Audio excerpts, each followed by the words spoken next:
আলীর পরে আলাইহিস সালাম বলে বলে তো শিয়া, আর ও নিজের উপরে সালাম পড়তেছে শিয়া নয়। নবী পাকের পরে যদি আলীকে নবী পাকের পরে না মানে, কসম খোদার ও কাফের।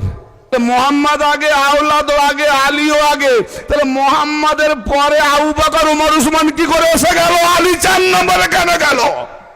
কত পীরেরও মাথা ফেটে যাবে। ব্যবসায়ী পীর আছে, পীরগিরি ছাড়িয়ে দেবো। আর সেই পাটটা ধরা চলবে না। কোরআন বলছে হাতে হাত ধরা। বড় পীর দস্তগীর, ঠিক না বেঠিক? দস্তগীর মানে কি? হাত পাকড়ানে ওয়ালে, যাকে বায়াত করেছে হাত ধরে করেছে, পাটটা ধরে নয়।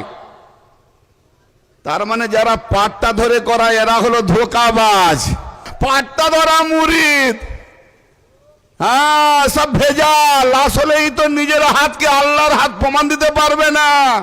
আর তা না হলে আমি বাদশা।